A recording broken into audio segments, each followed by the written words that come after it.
Now, before we get started, I do want to give you guys all a very, very, very big thank you to everybody here in this room. You guys put a lot of trust and faith into what we would be presenting here, also to the process, and to what you would gain from this. I know many of you came from New York and Maryland and Kentucky.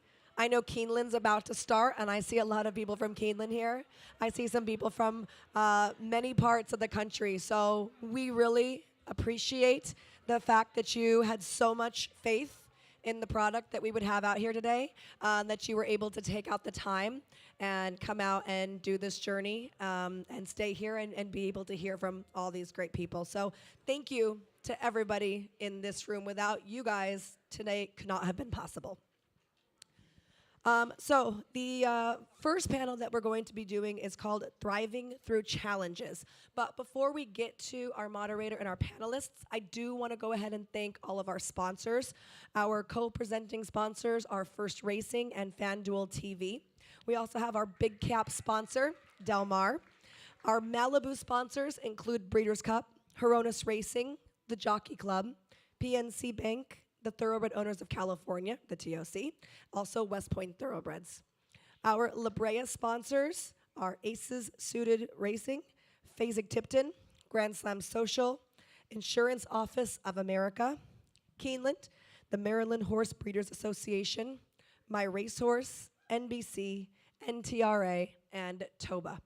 Finally, our supporting sponsors do include Little Red Feather and Tito's, and of course, our media sponsors, the Blood Horse, the Racing Forum, the Pollock Report, and the TDN. So you guys can give your applause now for all of those sponsors. Thank you. I mentioned that the panel is called Thriving Through Challenges, which I think everybody in this room is familiar with. Our panel will cover leading change and growth in the industry, as well as engaging and thriving, and of course, big opportunities. Moderating the panel, I am extremely pleased to welcome up one of my very good friends, and she is Britney Eurton from FanDuel TV, as well as NBC. Michelle, thank you so much. All right, I'm going to have my amazing panelists step in front, and then I'll jump in the middle here. Can we give a round of applause for Michelle Yu? She's doing a wonderful job, right? Exactly. And all of the incredible women that put this Women's Summit together. I think that being the inaugural one, this is something that obviously people wanted to hear from, and I think it goes to show with everyone here today, there's an appetite for it. So one more round of applause for everybody that put this Women's Summit together alongside the panelists that I will introduce you to shortly. Okay, so as Michelle mentioned, thriving through challenges. The women to my left and to my right did not get to where they are today without overcoming challenges. So I'm so pleased to announce to my far left, this is Dr. Dionne Benson, the Chief Veterinary Officer for First Racing, the first to hold that position. She also worked for 7 years. Exactly, I like this. 7 years as the Executive Director and COO for the Racing Medication and Testing Consortium, and also practiced law as a commercial litigator. So Dr. Dionne Benson joining us. Also, we have to my left Rikki Tanenbaum, one of the newest additions to First Racing, Chief Commercial Officer and President of Gaming for First Gaming and Racing. She also has a bachelor's in poli-sci, 2 master's degrees, and previously was COO of San Manuel Band of Mission Indians. To my right, Christa Marrillia, VP and Chief Marketing Officer for Keeneland. She oversees everything, right? Broadcasting, communications, marketing, office services, and retail teams. And then to my far right is Dora Delgado, the Executive Vice President and Chief Racing Officer for the Breeders' Cup. She has been there since its inception. So one more time, round of applause for all of these 4 ladies. We're going to dive right into it, and I very much so want this to be an interactive experience. I know everyone's going to have plenty of questions for the panel, so we'll try and get that throughout the next hour that we have on here. So, Dora, I'm going to start with you. You have been, as I said, with the Breeders' Cup since its inception, 1983, so almost 40 years there. You started as an administrative assistant, now an executive vice president. The overarching question is, how did you do it? I mean, what fueled your success and continued growth there?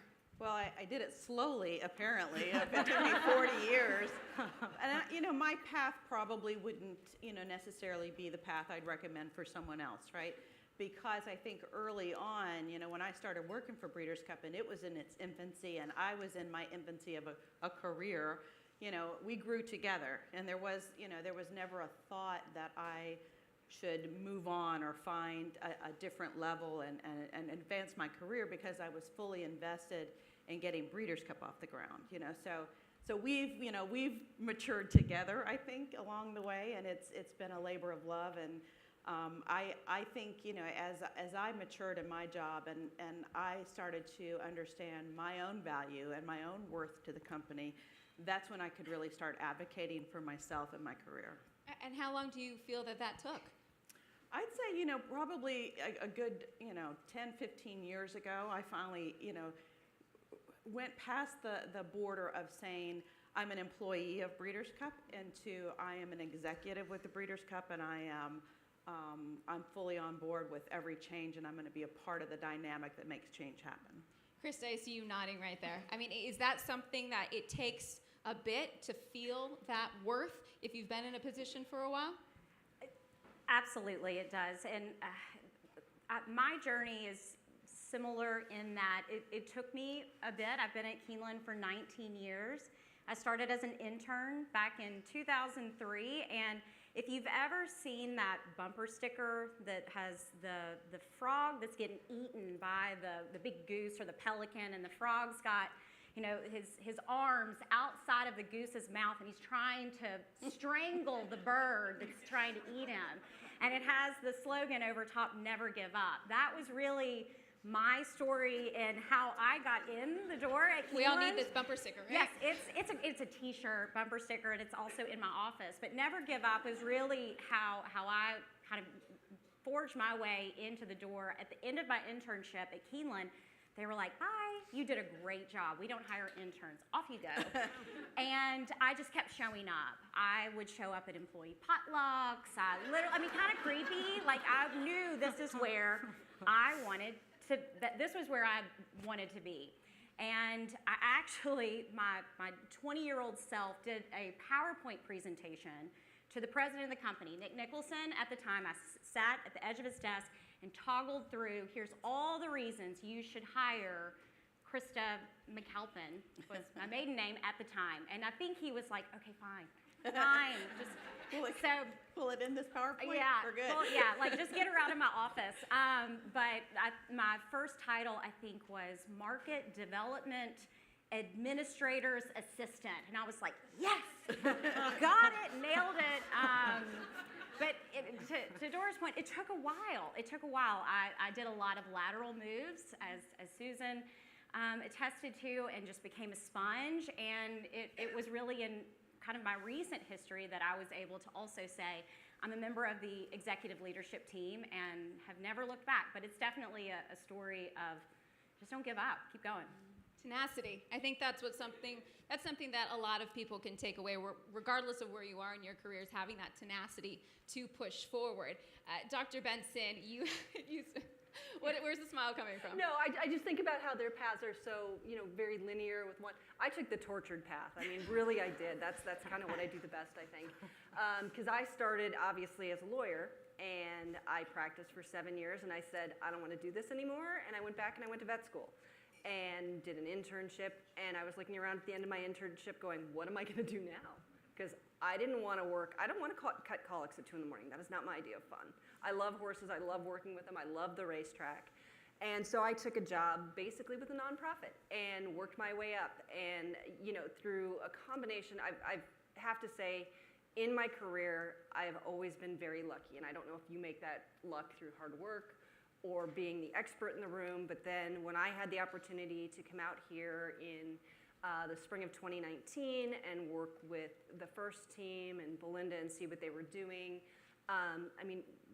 really, I was fortunate they came and offered me the job. I mean, it's not, and it was because I believe of my knowledge and my experience that I had built through the time I had spent to get there. So I think, you can build that knowledge internally, or you can get it from many different places, and that's how I.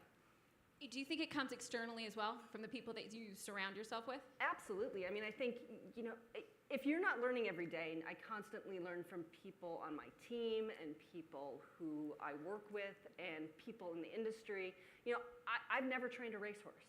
I have to talk to trainers and have them educate me about things.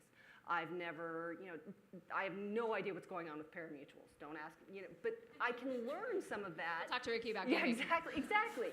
But I mean, it benefits the whole of the company for me to know a little bit about everything, but I don't have to be the expert. You got to know who your experts are and go to them and trust them. Rikki, I want to get your insight on this because I love hearing everybody's path to get to where they are because everyone has a different one, right? So I mentioned a bachelor's in poli-sci, 2 master's degree, and you spent much of your time working in the gaming industry. And now, it was just announced yesterday, but you've been in works with First Racing from the gaming perspective, which we know is growing at a very fast rate for some time. But what has your experience been like getting to today? So I will spare you my career story because it's a racing meeting, not a gaming meeting. But in short, I have been a consummate job hopper. I cannot stay still. I've lived in a lot of awful places. Trying to get as much experience as I could to build up the chops to be able to operate. And so for me, what I think is probably most relevant about my experience, up until 23 days ago when I was a gaming person, now I'm a racing person. Welcome. Thank you. Is that I very quickly determined I need to love what I'm going to do if I'm going to be bringing my best self to work. I need to love the people for whom I'm doing it if I'm going to do my best work. And I need to understand that if I can't get something done, and yes, resilience, persistence, all this stuff is good and you try, but if you just say, gosh, I cannot figure out how to get through this door, around it, blah, blah, blah, you then look for the next thing. And so I did not have the intestinal fortitude to do what you ladies did. And I do have, consequentially, a lot of miles on this body because of that. But I think it's a great comparison to normalize. Is it okay, in your opinions, to be unhappy with where you're at and make that next step forward? And how difficult is it to acknowledge that, would you say? Well, I vote with my feet on this one. I think it is very important to have head and heart aligned on work, but I also understand there's practical considerations. When you have kids, I have a 16-month-old right now. It was a lot easier to just pick up and go, and now I have to think about schools and nanny and blah, blah, blah, and can this job let me be home to say goodnight to the kids? So I think, yes, it is important to acknowledge that you're not happy, important to do something about it, but I think options for doing something about it can be really contextual to each individual. So I have empathy for that. And when we kicked off, Dr. B. No, I think it depends also on the company because I think you can make changes within too, and you need to and I'm sure Dora and Christine both know this because they've done it. You know, they've had to make those changes and grow those roles. Whereas, you know, certainly when it gets to a point where it's not tenable, then you do. And I guess I've been fortunate that I've never had the position where it's not tenable. I've always just had a new opportunity. Creating change is what, one of the topics that we wanted to cover today. So in a place, Dora, I'll start with you. How, especially with a company where you saw it go from the ground up, there have obviously been a lot of changes, a lot of challenges. So how do you propose those and how do you have them accepted when perhaps they're not always the most popular opinion? Well, that's also been an evolution, when you're young and I'm going to change the world, and you're going to get into a room full of men and say I've got a great idea, and they all go and move on, and you're just like, well, okay, that wasn't a great idea. I'll go back to my corner, So it's really fighting against that to believe in what you see as a necessary change. It's also having, Rikki mentioned the other day, it's having male allies, because when I entered the business in 1983, it was predominantly male, and it's not really changed a whole lot. I think we're on the cusp of a really good age now where there are so many women in positions of power and so many women at senior management positions that it really gives me a lot of hope for the future. But when I entered the business, it was sitting around tables with a lot of khaki dressed men with blue blazers and we're not really open to a lot of thoughts from the young one on the team. So I think, you got to find those male allies that say, yeah, that is a good idea. I'm going to help you push it forward. I'm going to speak on your behalf. Now, sometimes that would backfire and they would actually, take my idea and pass it off as their own. So, that wasn't always great, but at least the idea got, moved forward. It's only when you get that confidence that comes with experience that you're like, hey, you know what, that was mine. I'm going to claim credit for that. Claim credit for your own good ideas, but also stand up and claim credit for your mistakes. If you've suggested something that didn't work out and it backfired, don't go, wonder who had that thought, like that was mine. I'm going to own my own mistakes, but I'm going to claim my own credit as well.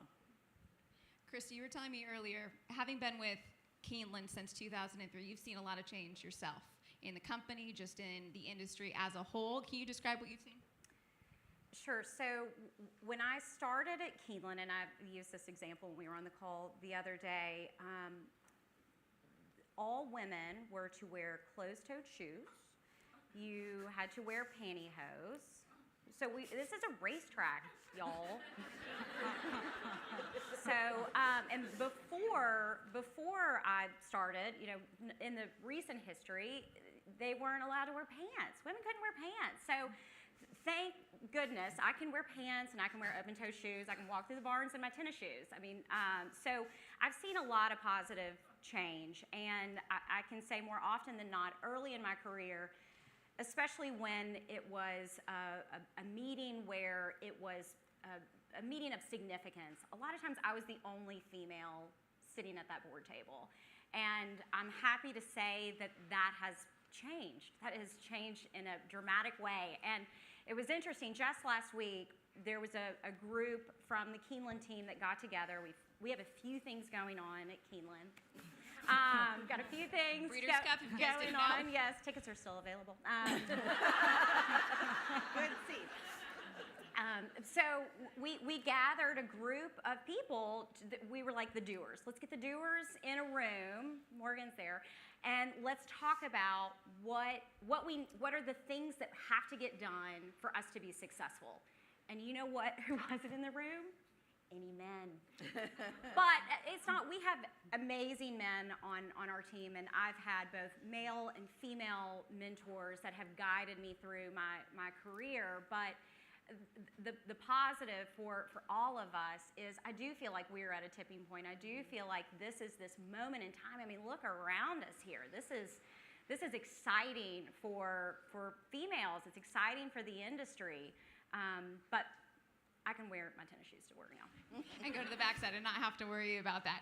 A tipping point. Dr. B, when we talk about change in the industry, you've been a part of some very significant change, but with any change comes challenge. What's the biggest challenge that you've faced as of late, perhaps in your career, and how would you recommend others who feel that they have faced challenging situations get past that? Yeah, I think we're in an industry that is really rooted in history and tradition, and it's often hard to move on from those traditions, even when it's better for us. I am very fortunate in that I work for a company that embraces change, and so I have people who are beside me and behind me saying, we are willing to try this and we are willing to do this, and a lot of it comes from building trust with the people in the industry. So when I first showed up and I suggested, these 5 or 10 things I wanted to do, I got a lot of, you don't know what you're doing, you not internally, but certainly externally. You don't know anything about running a racetrack, you don't know how it is in California. And we really went through and made these changes, and now I feel like there is a level of trust among the stakeholders here. And we are able to say, I feel like I could say, hey, why don't we try running races backwards? And the first word out of their mouths would not be no. It would be like, let's think about that. So it's really been a really good opportunity to grow relationships and earn respect. And I think you have to do that. What was your response, though, when somebody would say to you, you don't know what you're talking about? I would say, I've never trained a horse. You've never been a vet. Things are not going well. Let's try something different. And, like I said, the people at our company were so interested in moving forward that they were behind what we wanted to do. So it made it very easy when you know, to a certain extent, when you own the racetrack, you control a lot of what goes on there. So you can make those changes, and you know, you have to take advantage of the opportunity that we had at the time through a very tough time to make those changes. Trust was something that Susan was talking about earlier, and building those relationships. Rikki, you were laughing when she said that you don't know what you're talking about. What's the gaming landscape like? Have you experienced similar circumstances? Yes, and she's spot on. Trust. That is the lubricant of a workplace. Am I allowed to use the word lubricant?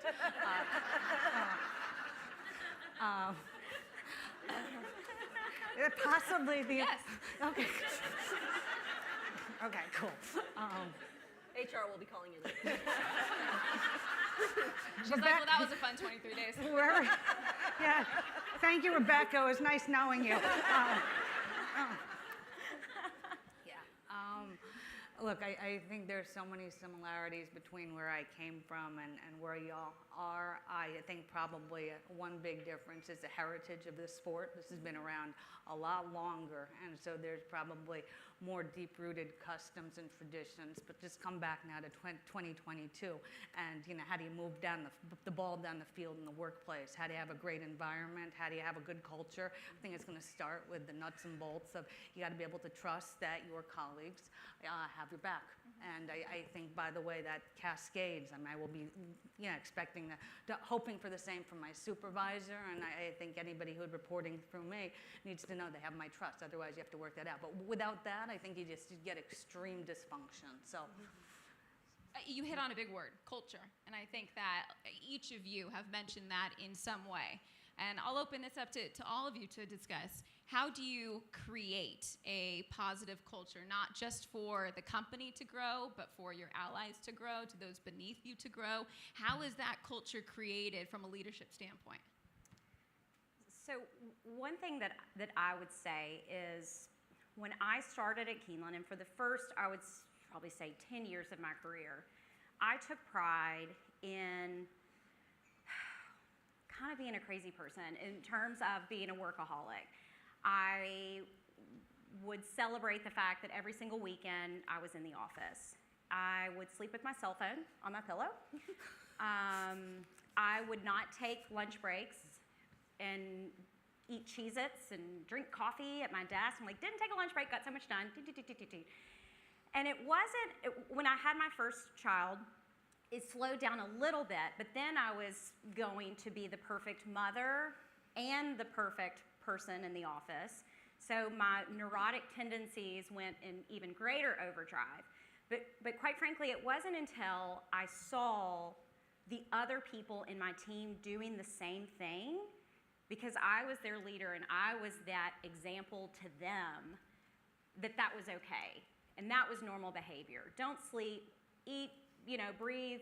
If there was a pie chart of your life, 99.9% of it is PMS 343. That's Keeneland Green. That's what it is. And it wasn't until then when I saw these young mothers and these young professionals that were coming up into, you know, building their career, and they were this social modeling my behavior, that I was like, whoa, I'm creating a bad thing here. So I discovered then that I had to lead by example and take time for myself. And maybe I wasn't going to answer an email at 2 o'clock in the morning, and it's okay to not do that. And Shannon Arvin, our new president, she also subscribes to that same mantra. And I'm watching the culture of Keeneland become better. It's better. It's okay if you've got your kid's soccer game and he's in a tournament and it's on a Wednesday during the race meet. It's okay if you need to leave early and go to the tournament. It's okay. And I'm seeing positive change, and I think that's happening across our industry, and it's okay. I'm still really good at my job, but I'm not going to miss the birthday parties, and I'm gonna try to do better and sleep and eat. I'm looking at some people over there. Well, and I'll add to that, because that part of our cultural change at Breeders' Cup was a big shift for me personally. Was that I was that person. I still am to a great extent, and our color is PMS 269, and purple is everything. But you know, when I was working really hard and doing all the jobs, and you know, I'll do that, and I'll do that, and I'll do that, and I'm getting all this broad spectrum of experience. What I didn't realize was I wasn't helping my coworkers. I wasn't empowering them to also be well-rounded individuals. I was not helping them on their path. If I'm taking all the jobs and I don't trust you to do it, and I'm not going to, you know, give you the responsibility of doing it, I had to manage my team so much better because, you know, I can't be sitting there at midnight frustrated because I'm doing all the work. Well, the reason I'm doing all the work is because I won't give it to anybody else. I won't trust somebody to do it. So, you know, I set about really assembling a team that I could put that trust in. I hope they have the same trust in me. But, you know, we share the load. And now, you know, instead of working till midnight in the racing office when we've got Breeders' Cup going on, and trust me, we could definitely just work 24 hours around the clock. You know, we really spread the load out.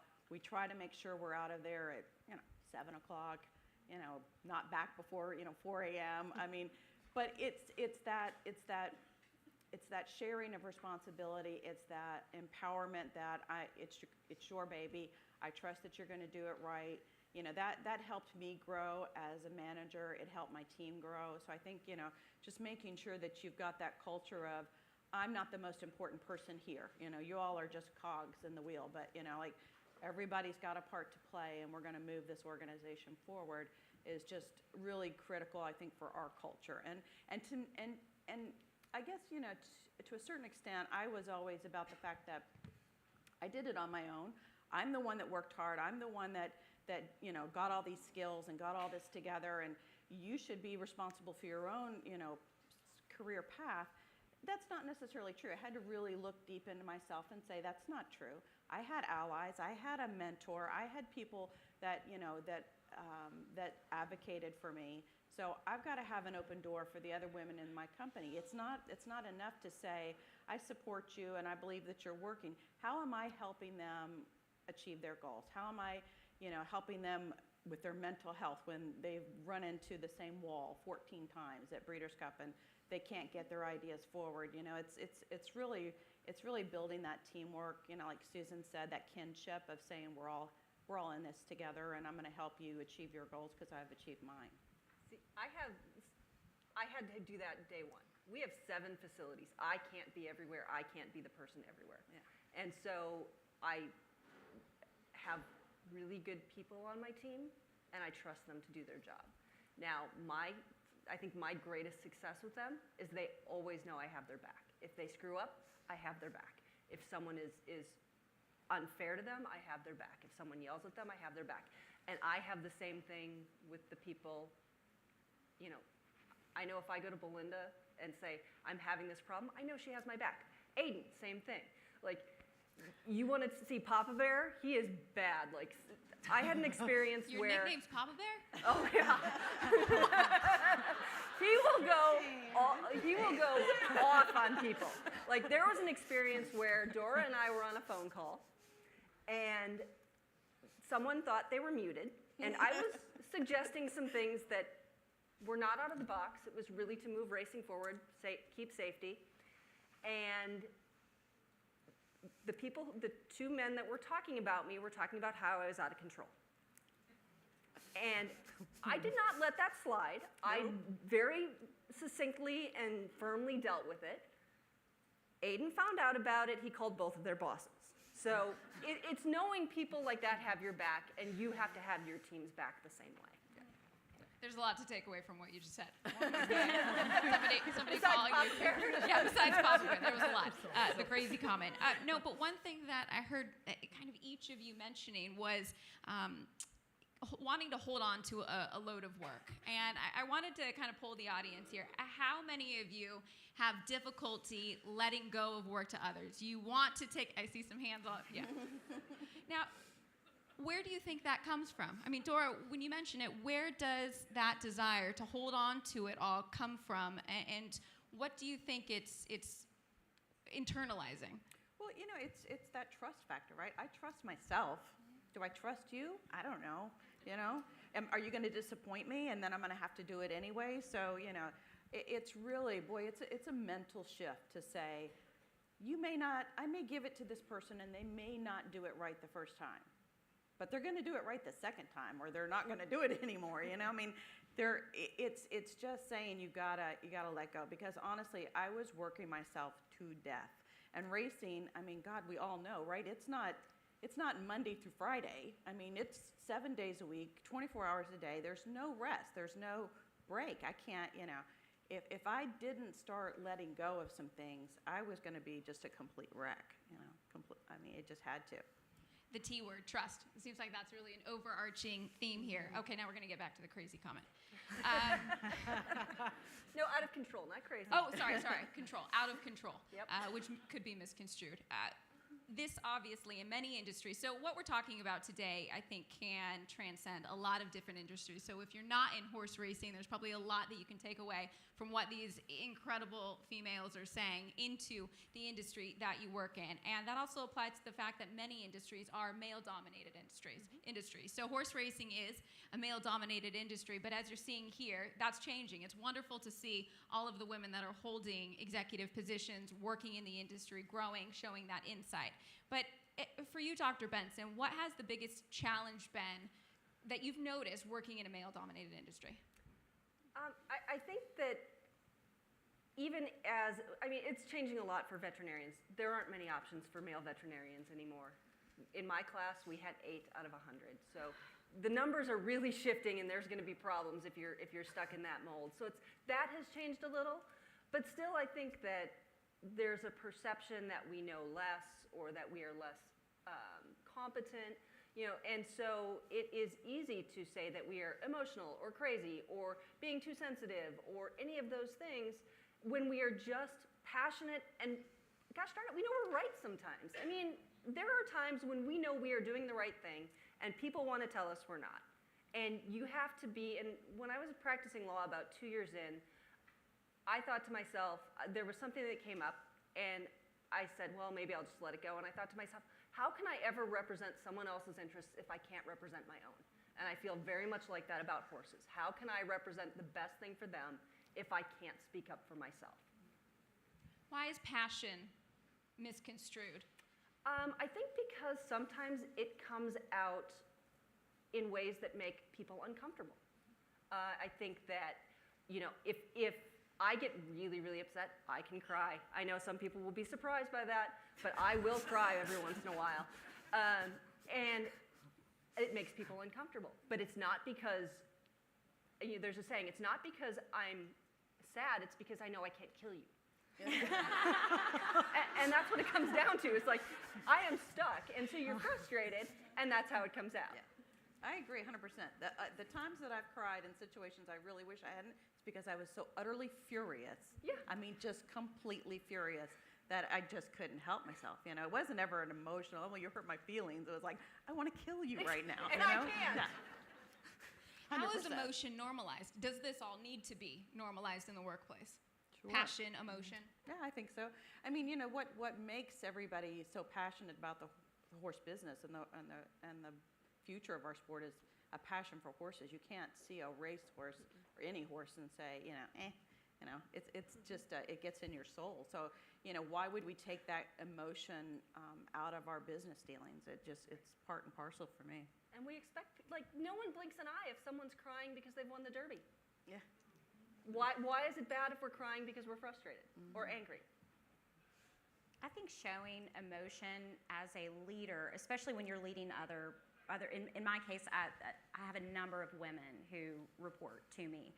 And I want to be real with them and approachable, and my door is always open. And if it's time to be just, you know, listen, and they want to cry, sometimes if it's really sad, I'll cry too. I'm like, oh God, that's really sad. I'm gonna cry with you because we just need to get through that. And that's not something to be embarrassed about, and I think it's okay. That's my style as a leader. And if I need to be firm on something, I will be firm. I will have your back. But if I need to be empathetic and sensitive, and that's okay too. And it doesn't make me we were saying on the call the other day, I don't try to act like a man. I don't try to be a stereotypical man. I don't feel that in order for me to be successful in an industry that is perceived as male-dominated, that I need to act like a guy. If I'm drinking a bourbon, it's because I like bourbon. I just want to drink a bourbon. I'm not trying to fit in, and I think that's okay, that everyone needs to be comfortable in their own skin and comfortable in your style as a leader, and it doesn't need to be, we don't have to conform to anything. So if you need to cry, just cry it out. It's all good. Okay. Christa, where did you learn that, though?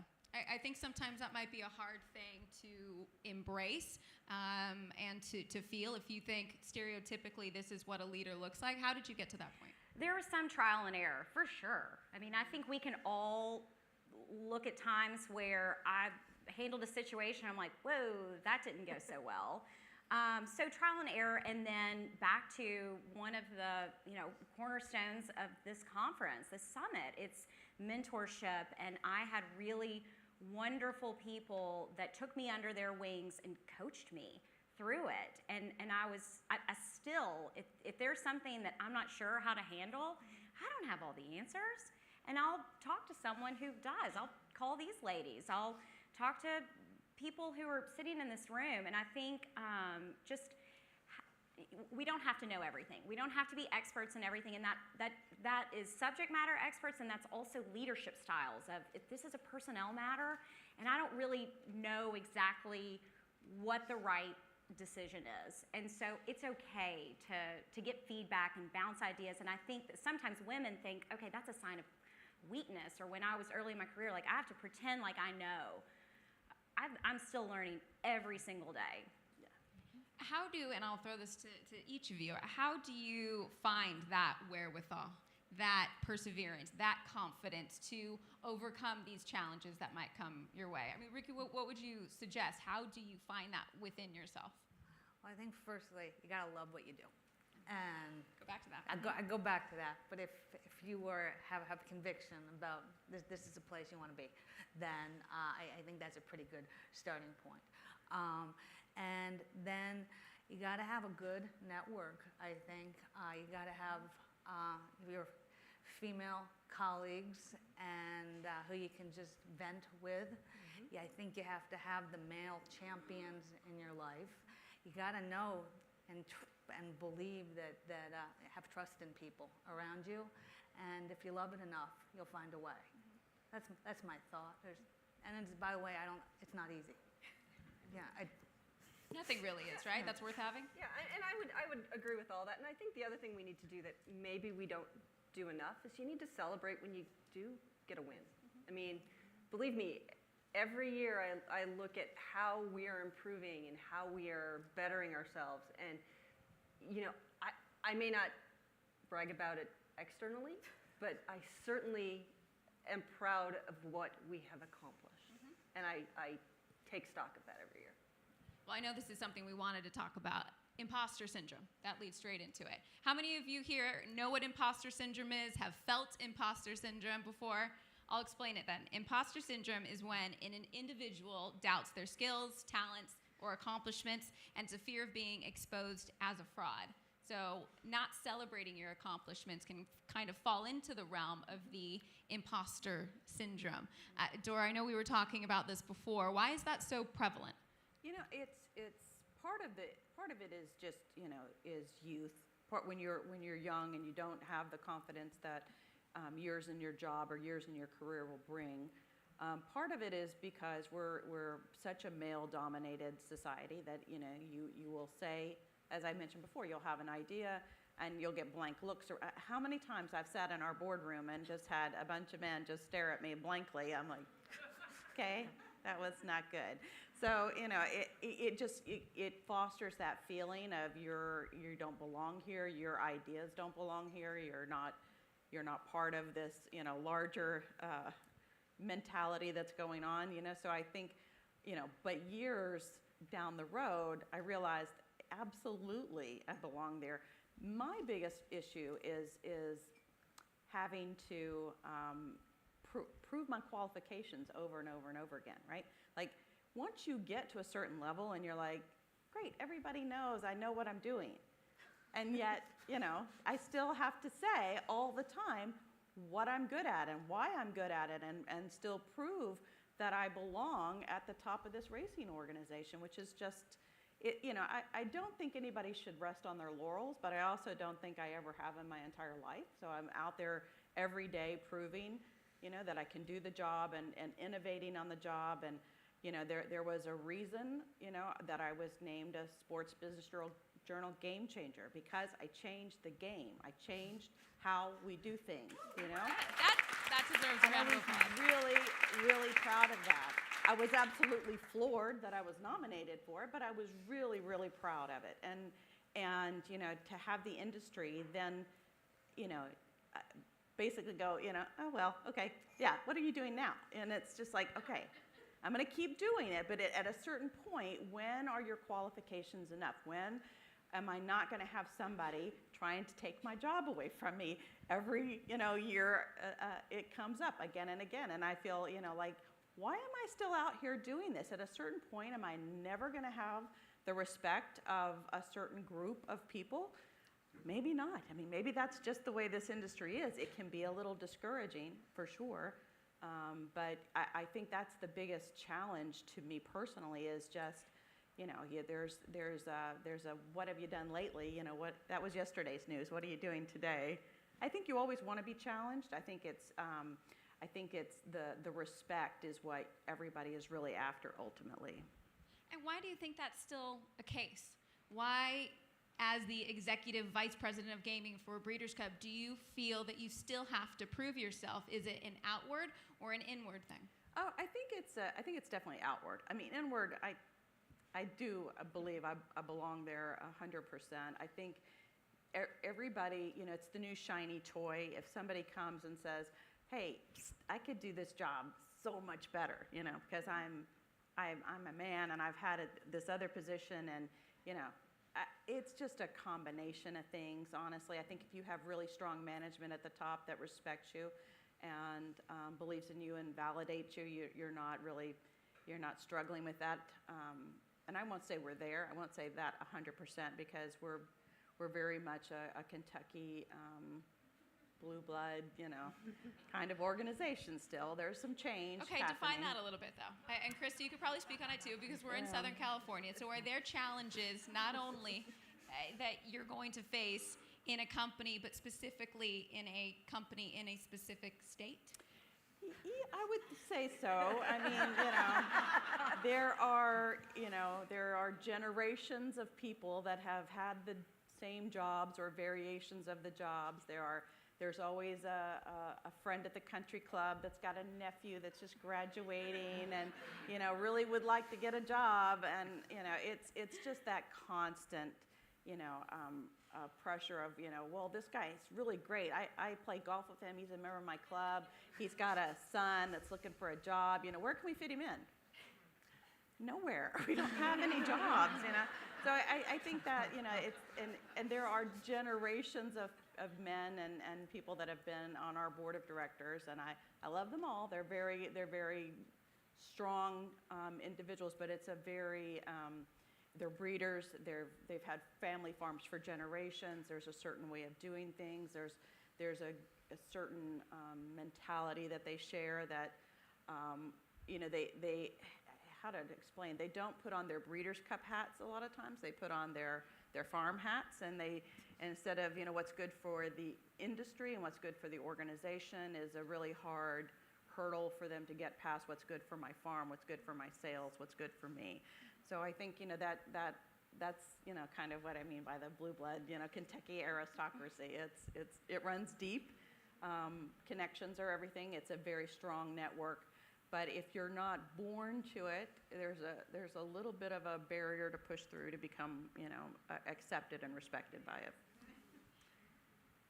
Well, and I was just going to say, I was not born in horse racing, and I do think that you're exactly right. I think it can be really intimidating. It's an intimidating sport.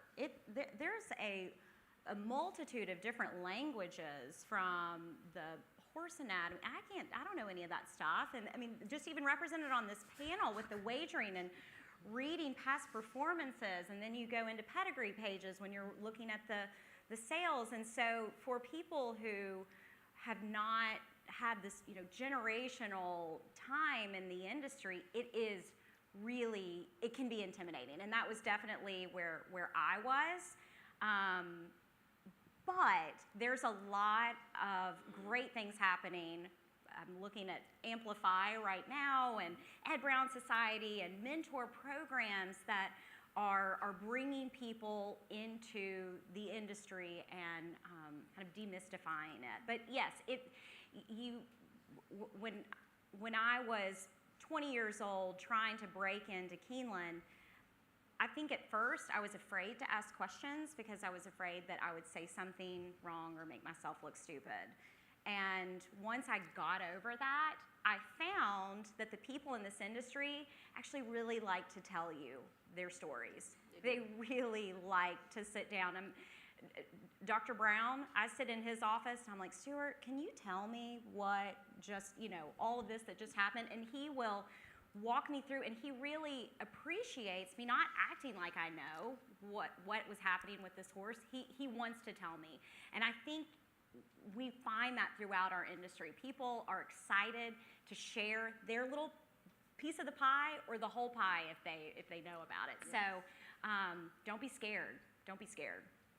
I want to get an outsider's perspective because you mentioned it can be a very intimidating sport. It may feel like there are barriers to entry. What was your initial impression of the industry as a whole before you joined it, Rikki?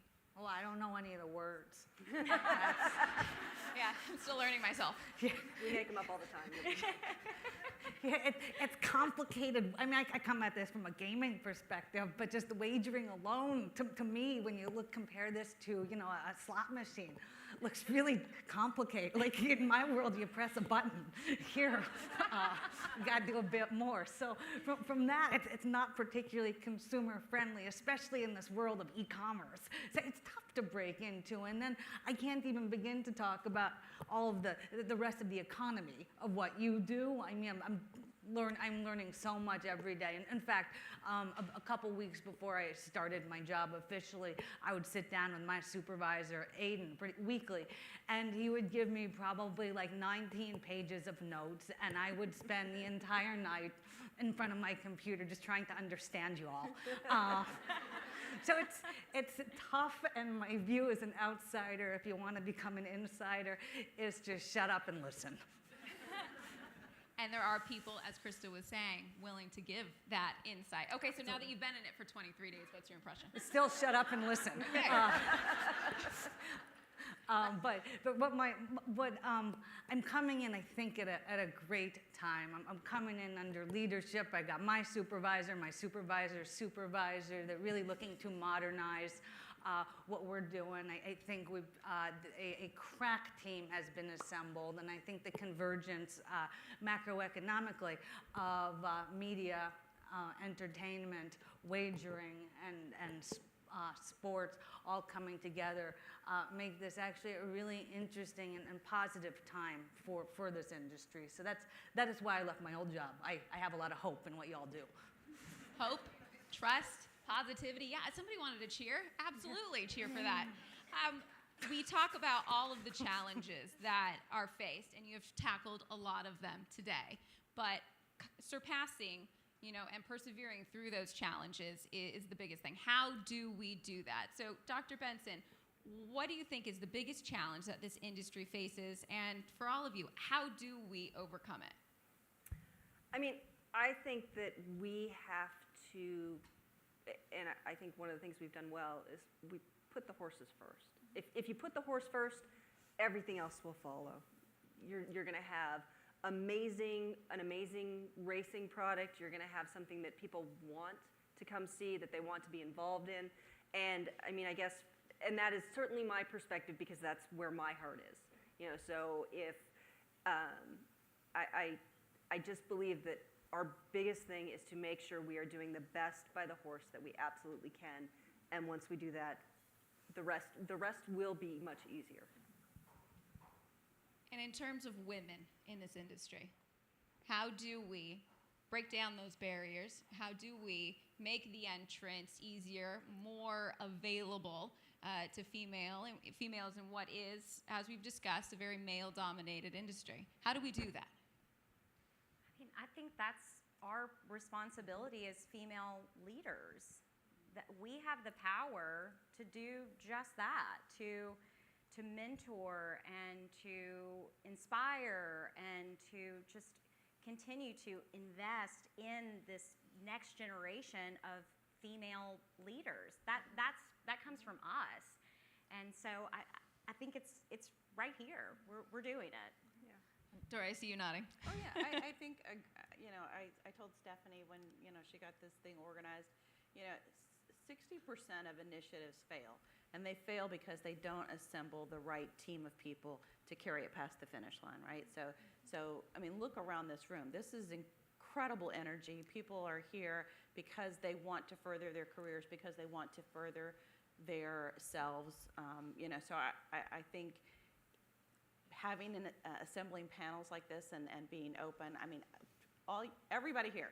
Dora at breederscup.com. You have any questions, you want to talk to me, I might be a little busy from now until November, but I'll get back to you, I mean, I'm always open. I love talking to people about this industry. I love people looking to find careers in this industry. I think Christa said earlier, there's so many great organizations getting started now. But if you don't support these organizations and you don't, join committees, be on boards, if you get asked to volunteer for something, do it, because all of it's helping the health of this industry, and it's helping the growth of the industry, and it's helping the growth of individuals in the industry. It can be scary wanting to broach an industry maybe you don't know much about, but also, what if you're already in the industry? You're here, you love it. How do you get yourself to the next step in an industry like this? I mean, that can be, honestly, go across and transpire a lot of different industries, but when you're in that role, how would you suggest getting to that next level? So this notion, and we talked about earlier this morning, but of lateral moves. And I've viewed my career as a career lattice rather than a ladder. And so you go up, you go side, you go up, you take a little step back, sometimes take a step back to go up. But I think, one, you have to have willingness to learn.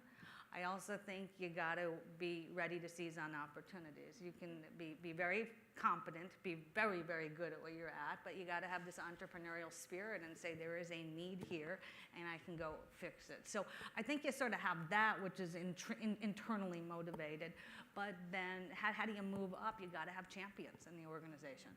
And without champions, it's very difficult, I think.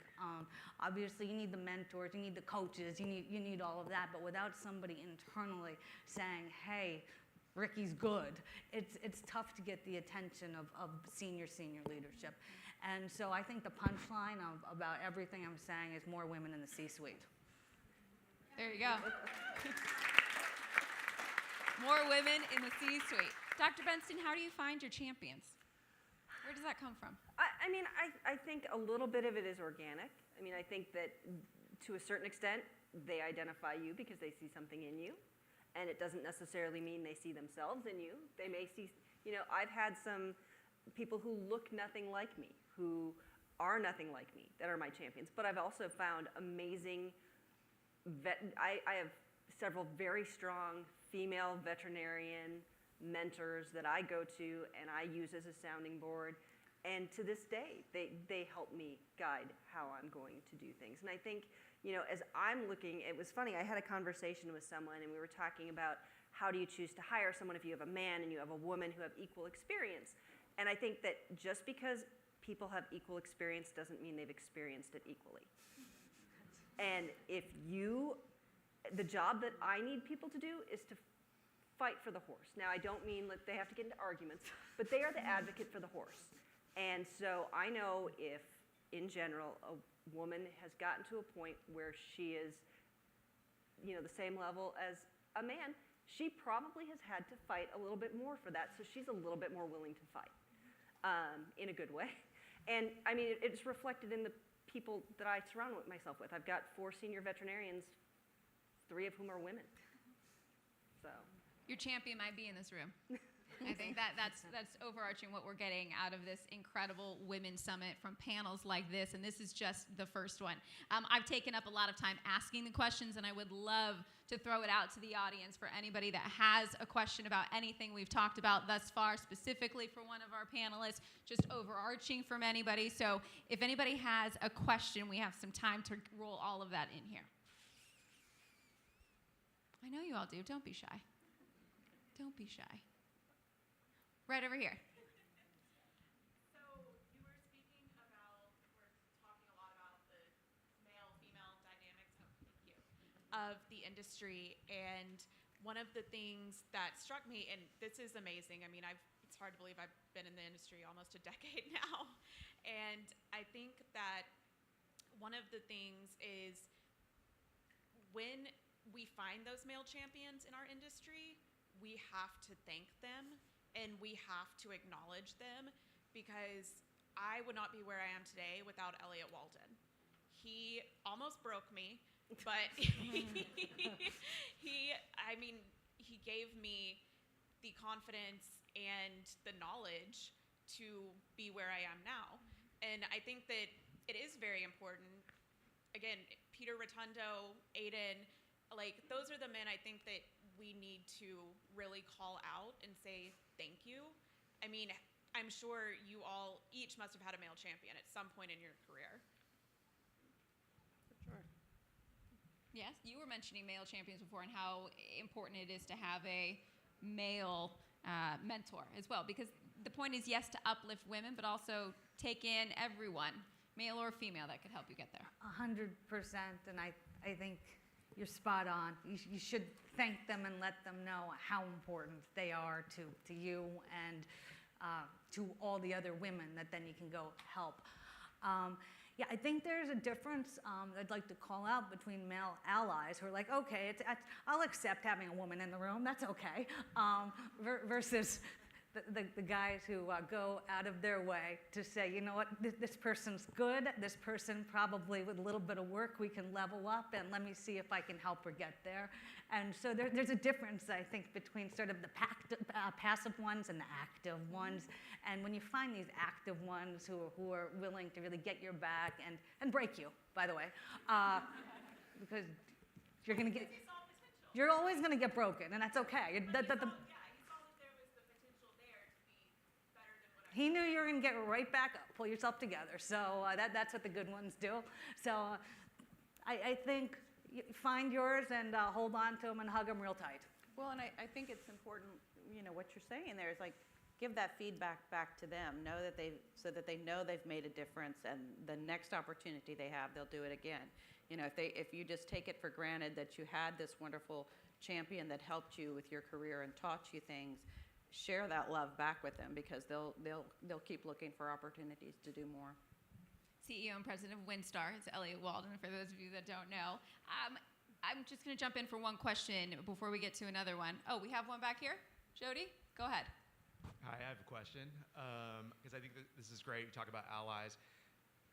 As somebody who doesn't come from racing and is now in racing, I had my own challenges getting in. But what I'd love to know as an executive is, I see so many women involved, is what can we do? What can the men do besides Aiden? Seriously, what can we do to help foster an environment where women feel more comfortable, and how can we make things more accessible? I mean, I think the challenge is as much on the men in the room who are here as it is on the women clawing their way and fighting their way to the top.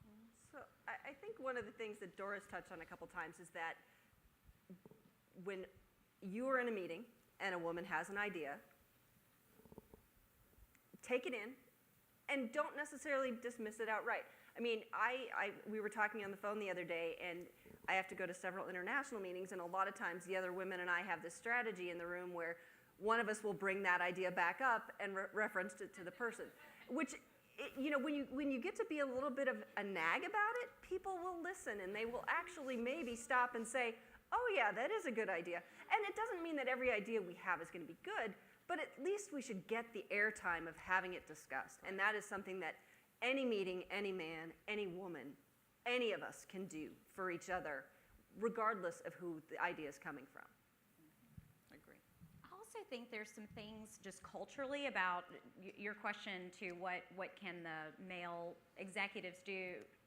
Listen to the females in the office and make sure that we're fostering a work environment that is conducive to a lot of the stuff that we are all managing. So if people need to work from home a little bit, that's okay. Let them work from home.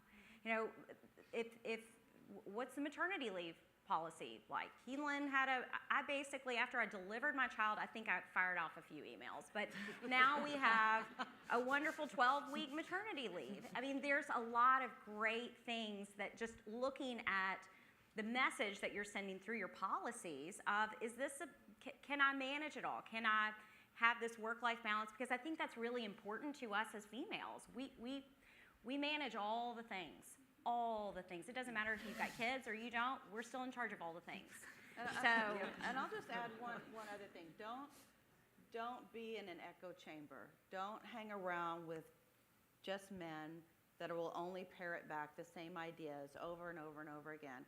Like, have a group that you trust, that you believe in, that is equal in stature, equal in thought processes.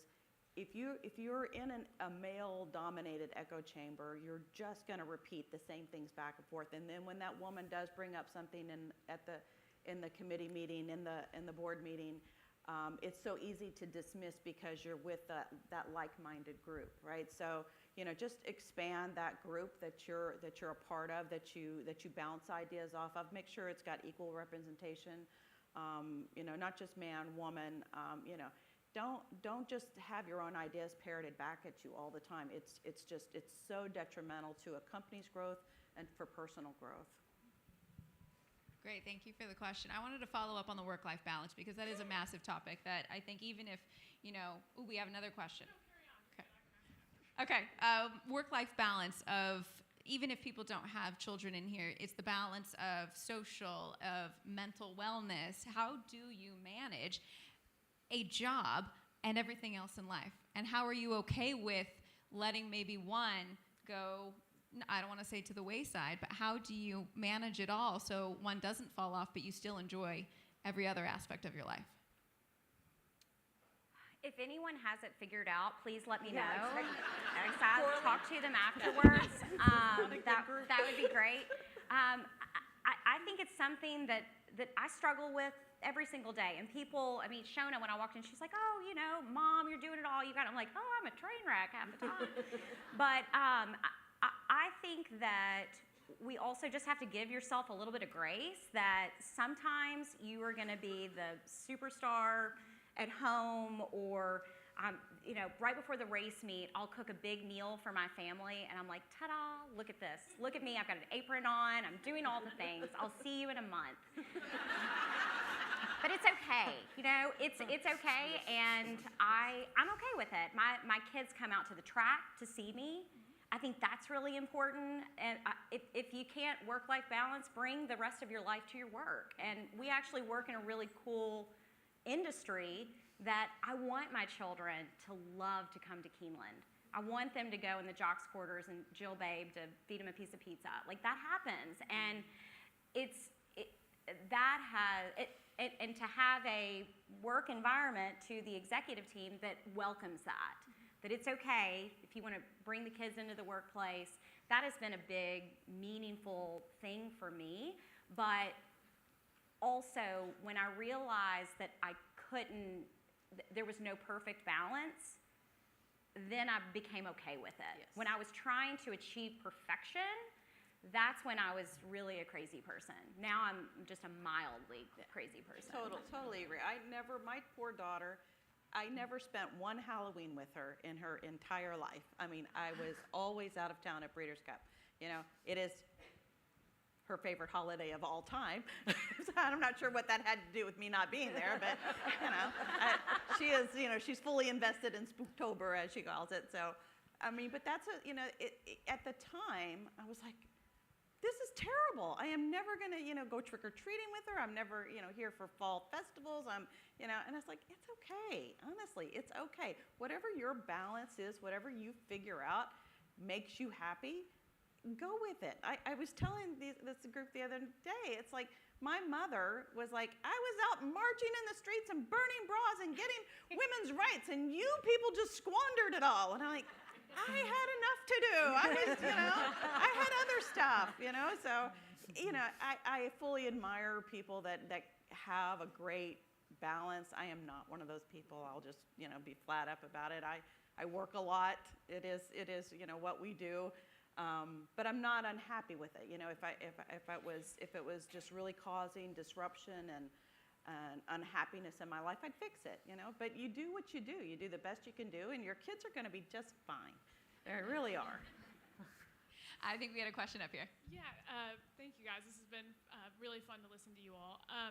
So I know, and I've had some conversations with friends at home about what the female version of a golf outing is, and just wanted to get your all's input. I am a golfer. I love playing golf. Unfortunately, I don't often get invited to play with many of the men in our business. Maybe we'll change that, hopefully.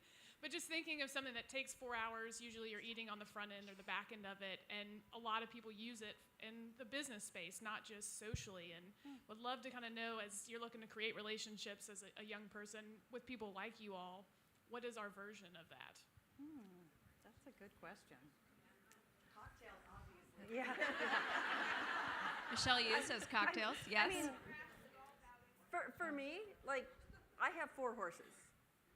You want to come out and ride a horse with me when I don't break my hand?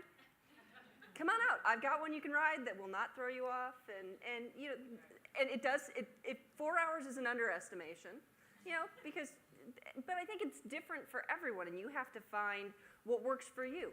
If someone were to invite me to do something I've never done, I would do it because that's interesting, and those are the kind of people you want to be around. So find what works for you and what you love to do. If it's golf, call 3 women. I played golf. I was captain of my high school golf team. I'll come play when I'm not broken. And, that's the thing. It's like, you want to do a spa day. I am all in. Just figure out what works for you. We don't have to fit the mold. I think that's a great question, and given that I have a 16-month-old, I like playing golf, but I just don't have the time right now. So how do you maintain relationships? How do you build your network right when you have all of these things happening? Whoever said cocktails was spot on. And I would supplement that with, it's worthwhile, I think, to be targeted about who do you want to know, why do you want to know them, and then go out of your way to say, hey, can we have lunch or something? And so rather than doing a day of golf, just figure out, get very deliberate about what you want to accomplish from a networking perspective, and then go. I also think you don't have to overthink it. And, grabbing coffee, there's so many people that I've had coffee with, and then there's a job opportunity. I mean, it's a small industry, and you hear, okay, I'm looking for someone great, and someone may have called me and just asked to have coffee with me. I'm like, oh, wait, you should interview so-and-so. They reached out to me to have coffee. I also am going to steal a Pete Rotundo phrase, the 4 o'clock tales. That's a great time to have a cocktail because all your practices and soccer and all that stuff, that typically happens at 5:30. So if you get someone at 4 o'clock, it's not like that weird time of Mad Men, we're drinking at noon.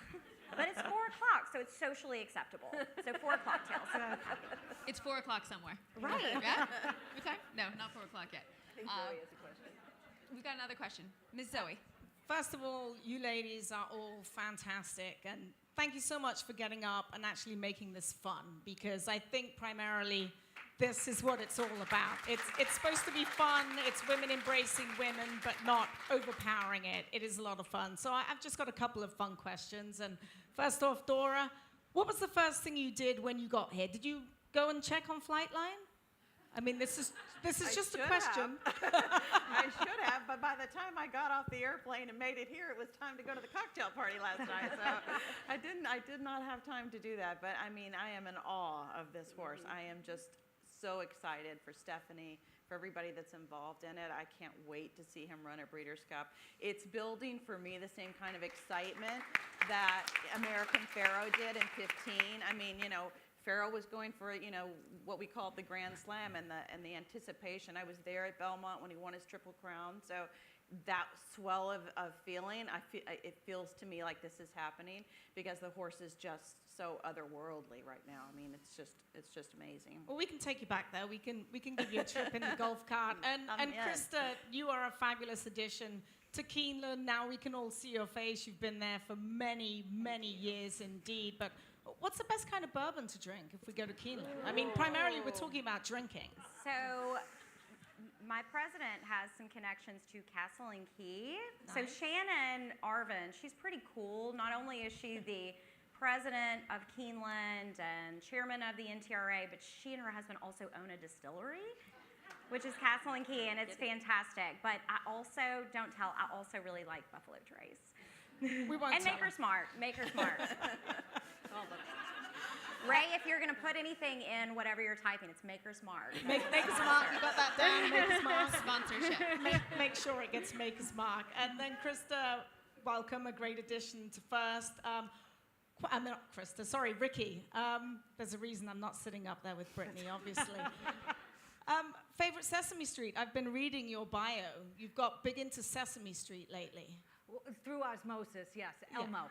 Elmo. Yeah. Go Elmo. We love Elmo. And then finally, Dionne, I just want to know, who was on the end of that right hook? Like, which poor sod out there was on the end of that? Yeah, that is what I've been saying, is it was the last trainer that pissed me off, and you should see him. No, it was actually, I fell off my horse and when I was jumping cross country, so. Well, ladies, thank you so much. Thank you. Zoe, thank you for those been fun. questions. Those were a lot of fun.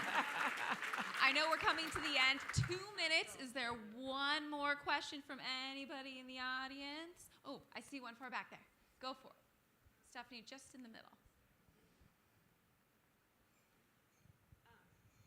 So I kind of have a two-part question, but so it's really nice to see executives that have broken through that barrier and like the boys club and everything.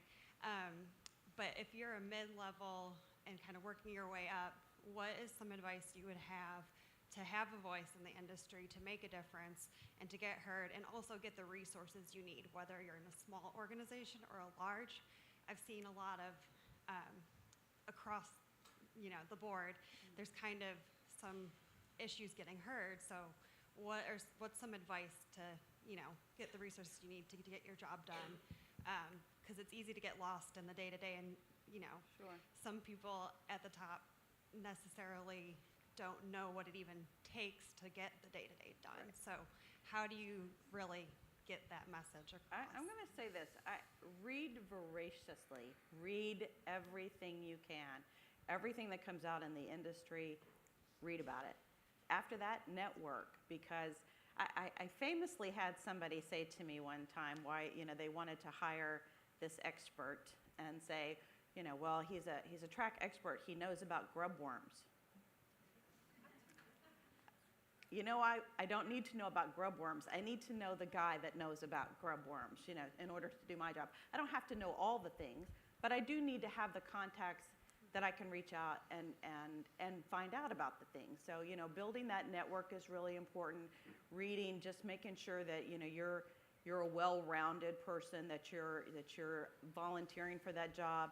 It can seem a little thankless. It can seem like people are going to take advantage of you, but honestly, the foundation that it lays will just, you'll be that person that they know they can rely on and that they can trust to get the job done. So it may seem at first like you're just extending yourself a bit too far and somebody else is slacking because you're doing the job that probably they should be doing, but it'll pay off in the long run. It really will. I would say also, you try to have a little bit of patience. It is a marathon. It is not a sprint. You don't get here in a year. You don't get here. I'm almost 50. I'm not in my 30s anymore. I didn't get here in my 30s. But I do believe that there is some benefit to becoming the expert in your area, because then you will ultimately be the person who is called upon. And that's how you get to be taken seriously. I'll add one thing. This is just sort of general career advice. What my boss finds interesting, I find fascinating.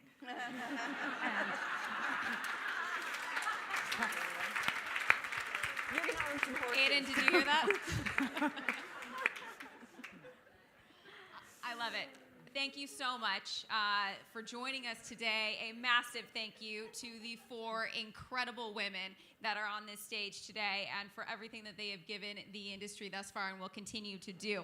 Ladies and gentlemen, Dr. Dionne Benson, Dora Delgado, Christa Marrillia, and Rikki Tanenbaum. I know it's lunchtime. You're all ready for it. So much more to come here at the Women's Summit. So once again, thank you. Panel, please stay seated, panel. We're going to have a little photo up for you guys, okay? But just don't leave was the key. I know everybody wants lunch. Christa, my kids love Santa Anita, but they want to love Keeneland too, so I'll call you.